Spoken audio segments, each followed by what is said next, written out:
বন্ধুরা,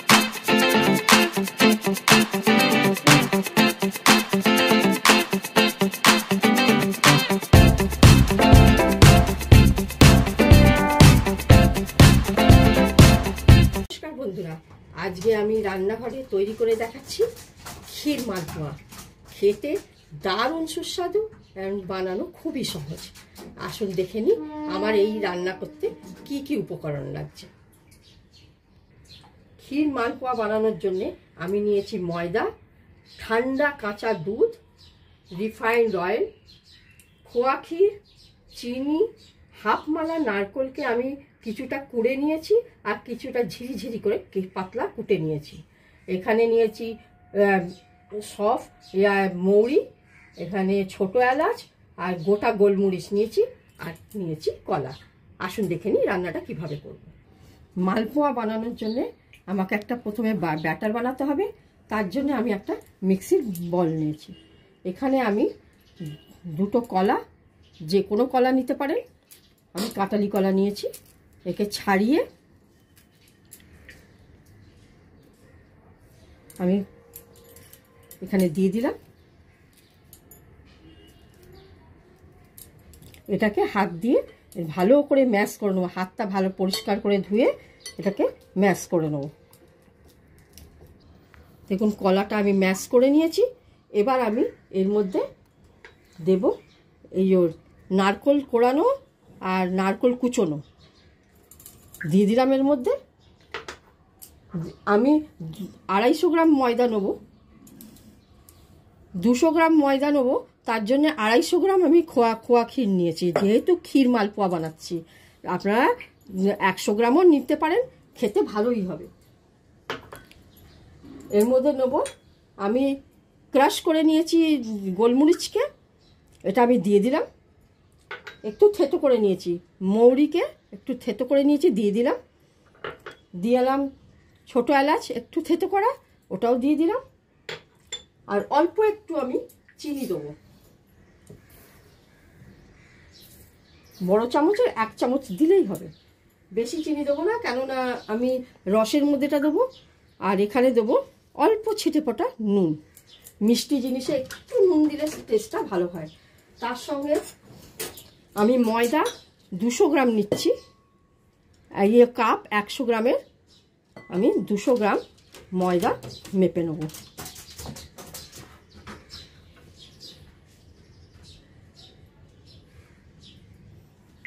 গ্রাম ময়দা নিয়ে নিলাম।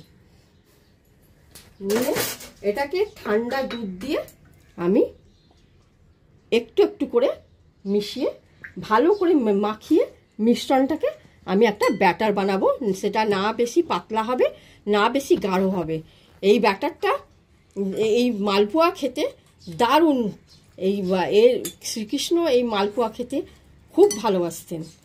আর পুরা আমরা গোপাল ভাঁড়ের গল্পেতেও মালপোয়ার বর্ণনা পাই, পিসি মালপোয়া খাবো। এই বাচ্চা থেকে বড়রা এই মালপোয়া খেতে দারুণ ভালোবাসে। আসুন দেখে নিই। দেখুন এটাকে আস্তে আস্তে করে অল্প অল্প দিয়ে আমি একটু ব্যাটারটা বানিয়ে নেব। দেখুন ব্যাটারটা বানিয়ে নিয়েছি, ভালো করে ফেটিয়ে নিতে হবে। দেখুন না বেশি গাঢ় হয়েছে না বেশি পাতলা হয়েছে, এইরকমই ব্যাটারটা হবে। এবার আমরা এটাকে একটুখানি ঢাকা দিয়ে রেখে প্রথমে চিনির একটা রস বানাতে হবে, চাশনি। চাশনি বানাবার জন্যে আমি গ্যাস অন করে একটা ডেচকি বসিয়ে দিয়েছি। এখানে আমি বড় গ্লাসের 1.5 গ্লাস জল দেবো।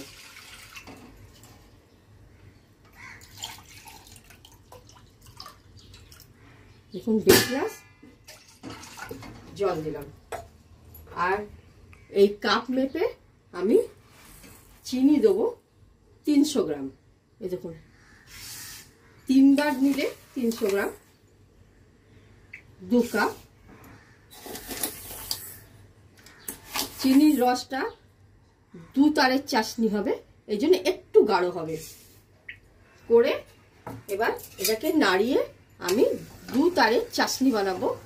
আঙুলের মাঝখানে রসটাকে নিলে এরম করে দেখলে 2টো তার দেখা যাবে, তাহলেই জানবেন চাশনিটা হয়ে গেছে, রসটা হয়ে গেছে। দেখুন রসটা ফুটছে, গাঢ় হয়ে গেছে। 1.5 গ্লাস জল এখন 1 গ্লাসে হয়ে থেকেছে। এবার দেখুন এই রসটা, এই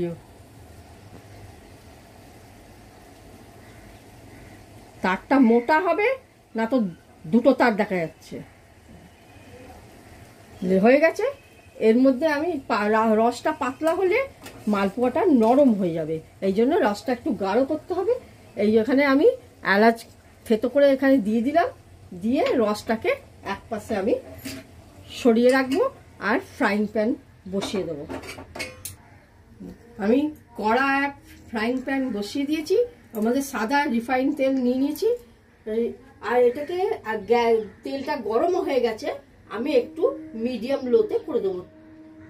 এবার আমি ব্যাটারটাকে একটু নেড়ে নেবো। দেখুন নেড়ে নিয়েছি, বেশি পাতলা হবে না, বেশি গাঢ়ও হবে না।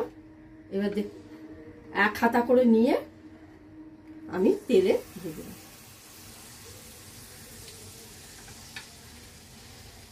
যখন এটা ছাড়বে তখন গ্যাসের ফ্লেমটাকে মিডিয়াম লোতে করে দেবেন, না তো পুড়ে যেতে পারে, বেশি লাল হয়ে যাবে। এই যে এরকম করে দিয়ে আমি কিছুক্ষণ হওয়ার পরে আমি এটাকে উল্টে দেবো। এটা উপর দিকে উঠে আসবে করে, দেখুন ছেড়ে গেছে নিচটা, এরকম করে ছেড়ে আসবে। খুব বেশি পাতলা যদি হয়ে যায় ব্যাটার, একটুখানি ময়দা মিশিয়ে নেবেন, আর যদি গাঢ় হয় তো একটু দুধ মিশিয়ে আরো পাতলা করে নেবেন। এই দেখুন এরকম করে নাড়বো, একদিক হয়ে গেলে আবার এটাকে আমি উল্টে নেব। দেখুন একদিক হয়ে গেছে, এবার এটাকে আমি একটু উল্টে দিচ্ছি। উল্টে দিয়ে আবার ওপিটটা হবে, আর একটু লাল লাল হবে, জিনিসটা লাল লাল হয়ে তবে এটাকে তুলব।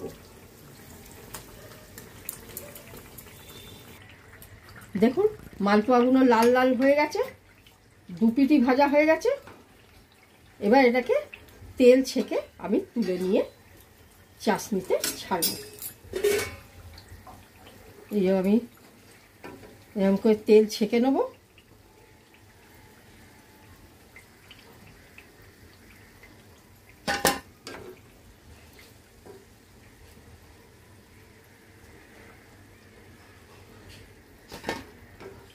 তেল ছেঁকে এবার এটাকে রসের মধ্যে ছেড়ে দেবো, কিছুক্ষণ রসের মধ্যে থাকতে দেবো ডুবে। এই এরকম করে রসে, এই দেখুন রসের মধ্যে আমি ডুবিয়ে দিলাম। কিছুক্ষণ রসের মধ্যে এটা ডুবে থাকবে, যাতে রস ভেতর অবধি ঢুকে যায়। তারপর এটাকে ছেঁকে আমি আবার রস থেকে তুলে প্লেটে নিয়ে নেব। এরকম করে থাকবে, আবার সেকেন্ড লট এরকম করে আমরা ভেজে রসে দিতে থাকবো। এই দেখুন একটা প্লেটে আমি ক্ষীর মালপোয়া সার্ভ করে নিয়েছি। দেখুন এটা আমি এলাচ গুঁড়ো দিয়ে আমি ডেকোরেট করে দিচ্ছি, কি সুন্দর দেখতে হয়েছে এবং খেতেও ততই সুন্দর, সবাইকার ভালো লাগবে। আপনি ঝটপট এটা বাড়িতে বানিয়ে ফেলুন। কেমন লাগলো কমেন্টসে অবশ্যই বলবেন, আর খেতে যদি ভালো লাগে লাইক শেয়ার সাবস্ক্রাইব করবার অনুরোধ রইল আপনাদের কাছে। ধন্যবাদ।